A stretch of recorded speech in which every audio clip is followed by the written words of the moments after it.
Hey everybody, we're here in Australia, in Cairns, and I came here with my wife to find out if the rumor is true.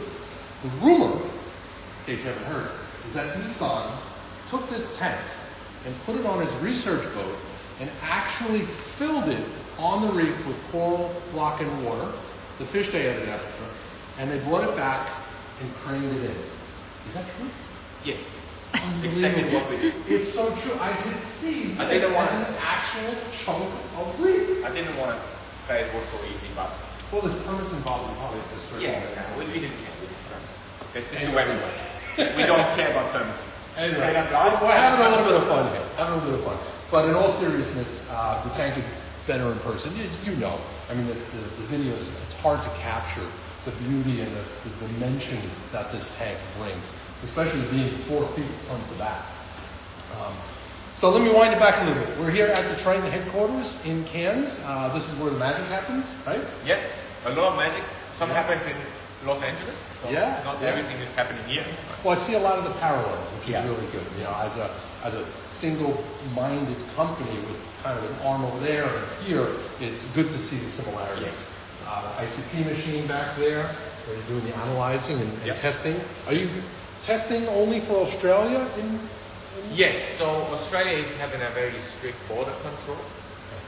So ending up with not being able to shipping too many biological samples over here. So we need to sterilize them, we need to have MSDS for them. So it's really hard. We do that from contra for indoor, so for the science part, but otherwise it's just Australia. Okay. The problem with Australia is there's not too many people living here. Like, you know, there's not like enough to kind of sustain a lab like that. Yeah. And this is the only machine in whole Queensland. Oh, wow. Yeah, so there's only 5 of these machines in whole Australia, and this is the only one here in Queensland. But the good thing is we are the reef. So we use that for scientific work, which is very important. You know, Yeah. like otherwise we wouldn't know anything. Right? Yeah. So this is an important thing to have. And that's why we use it. Like I put it here, I do it for the Australians, but also for science. So research and, Yeah. and further our understanding. Yeah, it's also a different machine. That's why. Like it's a bit different Yeah. to the machines we use normally. You know, We're gonna go live on Triton West and talk about the machine. Yeah. We want to know more about the tank. Yeah. So we want to know about the tank. All right, people are like, just show us the tank. So we have, is an acrylic tank. It's actually a repurposed aquarium, right? Yes. This Yeah. belongs to someone else. Very funny. We just bought it like next door. Oh. Like it was all of a sudden showed up on Perfect. Facebook, I think. Yeah. And Sean was like, "Oh, we need to get a tank." It's like it's just there. Super close. Yeah. So you guys buffed it out, Yes. typical acrylic, resurfaced it, did a great job, and I can see it's actually remaining scratch-free, which is a testament to good husbandry. And then this is coral seed live rock. Why did you go with this type of rock instead of like maybe the smaller branching or boulder? So I always had in my tank, I always like bigger pieces of rock, like some bigger pieces, because what I like is the core of that rock. So the core is like millions of years old, and there's all these strains of bacteria in that core, and when you have big pieces, you realize after you put them in, the water gets right away like clear. Like one day, and it's crystal clear, right? And it's all this life that is inside. Yeah. That's really important. The small branches more for, like we use them more for making nice structure, like here, you know, like just hiding a pump, like, you know, there's a big pump behind it.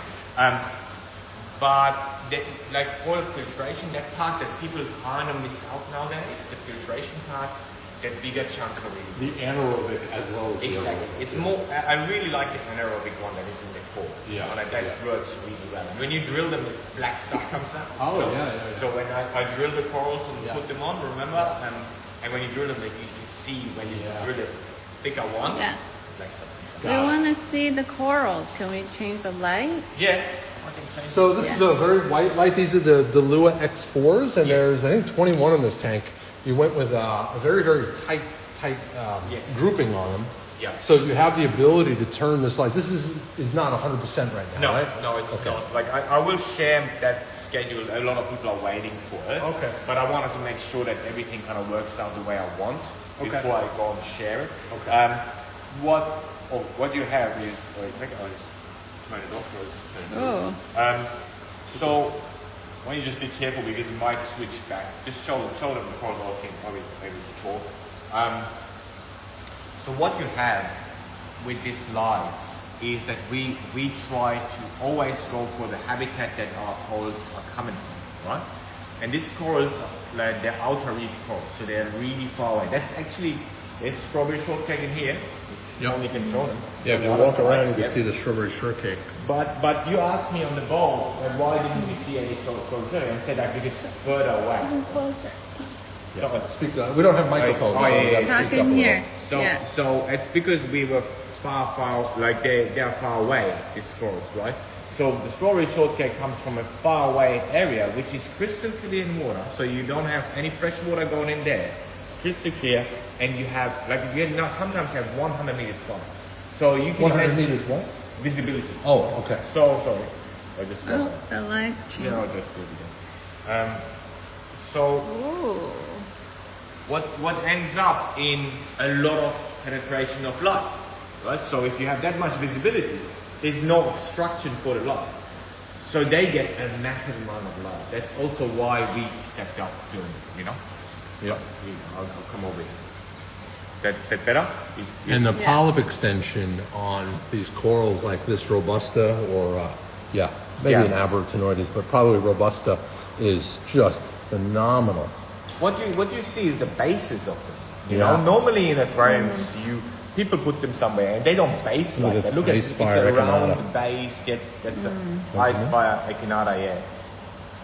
Look at the PE on Ice Fire Echinata. I've never seen PE like that. That is really awesome. That is- And really bright blue tips. Look at that. That's the Gemivera over there. Just the purple one, which is not looking that good in the light. It is changing things. So because it's purple, obviously. But look at the polyp extension on the lower polyp. Yep. Below it. Yep. They've all the polyps are. That's a very rare thing too. This type of coral normally do not show that much polyp. Yeah. Like humilis or something, you know. Yeah. Like it's kind of it's a good. For us, it's a good sign for our corals to be very Right. So we've got some clams, we've got white sand in here, Delua X4 lights, and for flow, there's some Panerai trickery in here. There's actually 2 of the ECM 63 hydro tubes, and those are inline pumps. And there's each pump has its own intake and outtake, but then they switch. So behind this rock cluster is one of the inlets or outputs with a screen on it. The other one is on the other side. They're pretty well hidden in here. And Let's then, go on the other side. It's hard to see because I hide hard them to away. see them, but they're in there. You can see the piping. It's in here, the pump. Yep. Yep. It's a very thick pipe Oh, I too. love this view right here. It's just the valley in between. That's some really nice aquascaping. Wait until this valley is grown in with corals. Got a polyp Look at extension this on that one. one. That's a good goni. Yeah. That is really nice. That is super Okay, nice. PE on this guy. Yep. We got a little Heroensis down there, Turbinaria. Looks really good. And for water chemistry, tell us a little bit about the filtration if you could. This is a TRITON method setup, obviously. We'll probably go on the other side because we kind of moved. We just had that thing on top of it for the sound. And we need to possibly talk a bit louder, but Yeah, talking to this. yeah. Okay. So filtration wise, if you want to show it, I just go down here. So very simple TRITON method. We have a tank with the algae in there, like an algae refugium, right? It's coming down from above over the rear box, going in there. There's a little bit of flow in there, then drops over to the other side. Super simple, right? For that kind of very high-end tank, that's the most simple filter you can ever have. There's just a skimmer and a little filter with Al99 and carbon, activated carbon in it, and that's it. And it's going up again right away, right? So it's a very simple way to do it. Literally, people did that with soft coral in the past. So that would be said it's a soft coral filter, but this aquarium shows you that it is able to actually the highest grade of coral you can keep with the TRITON method, which is based on this algae filtration and pore sampling.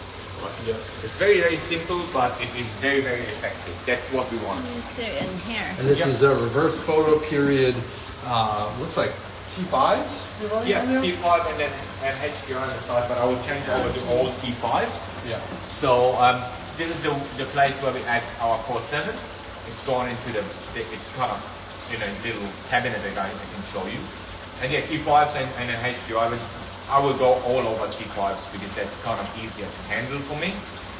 That is hard to change that HDR. I just had it, so I used it, but I mean, making too much sense.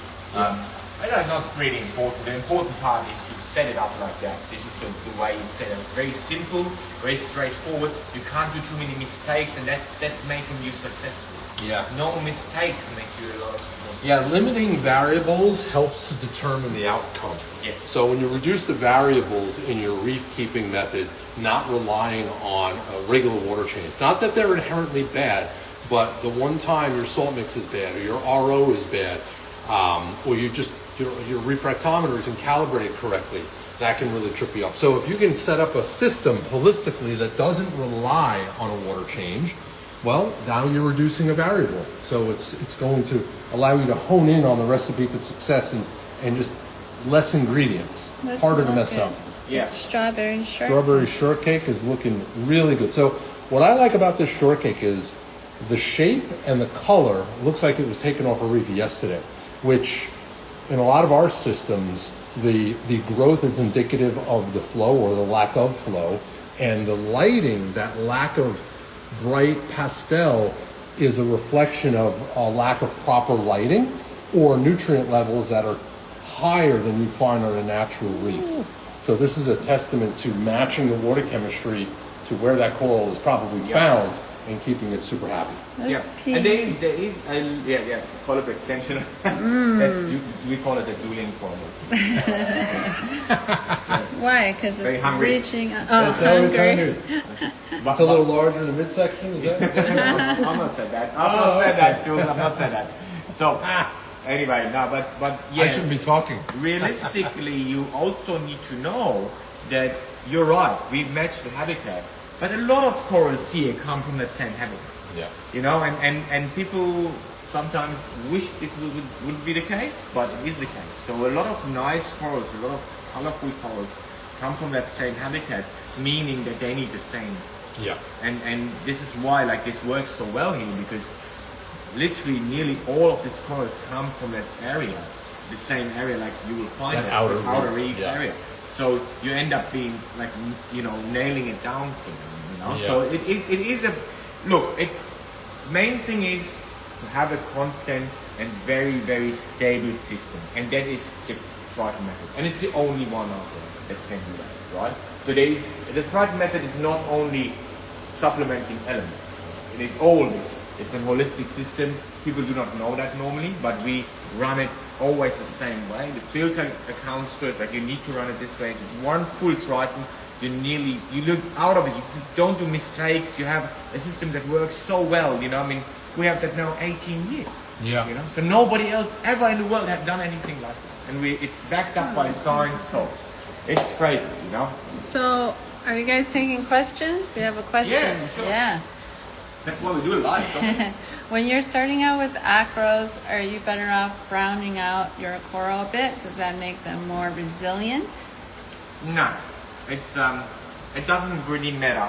What you have here when you do the science on the reef work sample right now, the corals are really stressed out. You know, you have high temperatures in the water at 31.6 when we went out, really high temperatures on the surface, and you had spawning, and spawning drains the energy. So when you get a coral like that, you need to give it cool water and a little bit of time, right? But specifically browning them out, which is not even a term that I've heard that often. No, I wouldn't do that. No. And the problem with that is the passive pressure. So when you brown them out, you will give them more nutrients. Yeah. So, but you treat a coral like an animal in that case, but a coral lives in an habitat. So we need to treat all of that. We can't just treat one coral. This is not possible. So if I treat all of that, if I give everything more nutrients, then there will be algae growing everywhere. There will be like little like plants or whatever coming up, algae, that will stress the coral out maybe more, you know? Even Aptasia mahano. Exactly. Exactly. We call that, there's no aptasia at all. Yeah. So we call that passive pressure, right? And you don't want any passive pressure in an aquarium. You don't want that. So you want a nice habitat. Believe me, you put it in, make a nice habitat, and it will adapt and come back. That's what's happening in the ocean. You know, so now they will, when the water temperature reduces, when we have some storms in, some more rain, they will go back to what they were before. And now they're stressed. And that same thing happens. You get an imported coral that is stressed out. Don't get it brown. Just leave it there in a good environment and it will work. That's the way it works. Great. Okay, let's go back to this side. That coral actually came with the rock. Oh, wow. That came with the rock. I need to hide it somewhere. It's a bit bleached. Yeah. But it came with the rock. And there's another one I can show you too that came with the rock. It's an aquapora. And it looks like it's been something like an echinata or even speciosa. This one. Just grown out of the rock. Yeah. Very dark too. Speciosa, It's an yeah. aquapora. It's Oh, very it's a dark. little guy. Yep. That's a good spot for it too. Yeah, Not I need to get it blasting away light from the big from algae. the- It's a big plant. Yeah. Yeah, he'll get consumed by it if he gets touched. Yeah. Okay. So I want to show these pumps real quick. They're a little bit hidden, but this is these are the Pantherized 63s, and these are providing most of the flow, aside from these, right? Yes. Okay. Then mainly these guys are providing the really strong flow that moves from that side. It moves over. I'll show you.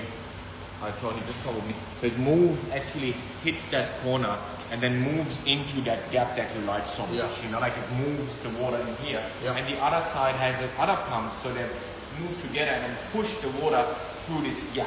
Yeah. Right? And then oh, here you go. That's fine. Yeah, no, good. Enjoy some white light. Yeah. And then that's the It's standard. a different look.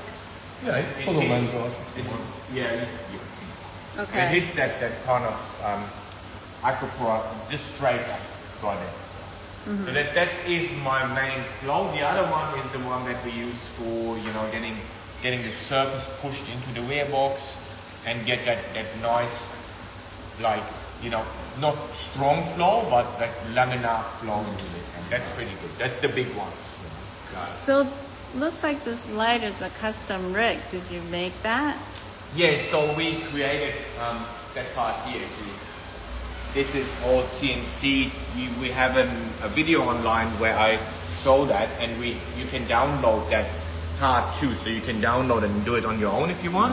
You can give it to people, and you know they make it for you if you can't do it. This acrylic frame. Yes, right? exactly. So we call it the fish bone. So you put like, you know, we have this aluminium in there. Yep. 3 parts of And aluminium. a set screw to hold this on that. That is coming with the Dalua, with the little magic one anyway. So and then you just roll them up. I like that little bit of bend in there. Yeah. Because that gives the coral a bit of sight light. Sure. You know? And we are planning something that I'm not going to reveal. I know you guys know, like Joe knows. But we're planning something pretty cool with it. That I couldn't finish off here because there was way too much to do with all subscription stuff. But then as soon as we're done with that, we just make that work too, and I will make a video about it. I will have a video about this tank specifically because it's 6 months old now, like only 6 months, and I have the 3 months one, and I will do a 6 months, and I'll do, I'll just go every quarter. I'll show you guys on one of my videos. So follow that. So, these guys just got a preview right here. Yep. Preview, yeah. Preview. Yeah. And you do want to add a few more corals to this tank? Yeah, there is one coral that I need to still put in there, which is a very important coral for me. And I still couldn't get it, but we'll get it. That spot there is actually also here. So I'll move the plants a bit. It will be a lower one, but it's a really good one. Like a big hyacinth or I'm something? not going to tell you. Oh. So and then If you can guess the coral, you get a free friend. that would be hard. Anyway, but that's, and then there's 1-2 pieces more. I think they will add to this area here. Maybe, I'm not sure yet. Okay. Depends on how I can like put them on and fix them. Not LPS, it's all SPS when I'm talking about. LPS might be quite a bit coming still. I I'm not too much into the LPS kind of planning it. I just grab them when I look. But yeah, so when this is done, we're going to start specific filming on it too. That'll be good. So I just want to end the 6 months, and then normally then it takes off. If you want to show the growth on this coral here, when the base is already touched. Yeah. So these two pieces right here, you can see where their encrusting has touched, right down there. Yeah. If you want me to zoom in, if not. Yeah, You can see it. see. I'll have it on my video for sure. But I'm very, very proud of this type of growth to the rock. You know, this is something that you want. Yeah. You want the coral to feel good, to attach to the base, to the rock, and create this big base, because that's when they feel really good, and then they go up. Yep. Yep. So these two will go crazy now because they hit each other on the base, so then they'll start growing on top. They know there's something is next to them, and they will go and take that spot. You know? Yep. Okay. Yeah, so let's just show these real quick over here. These are the hydro tubes. And this is what's plumbing. Look at the size of this, the diameter of this pipe. So we've got one inlet over here, or outlet, and then the other one is on the other side of the tank running through. Yeah, so two of those guys. And yeah, the rest is... Yeah. And we'll take a look at the Triton lab next. Cool. Well, thanks for joining in. It's far away. You could run very hard. But if you have any questions, we'll monitor on here. And if you watch this after you have a question, just drop it in there and we'll respond. All right? Thank you. Larry Thank you, says son. happy holidays. No worries. Happy holidays, everyone. Happy holidays. And we have Sunday. You still on? Yeah. Yeah, I have Sunday lives too. So if you want to ask questions, I'm not always doing them here. I'm mostly at home, but a lot of people ask me questions directly. If you want to come join, Sundays I think it's 2 p.m. I believe so. Yeah, 2 p.m. Pacific time. Yeah. Yes.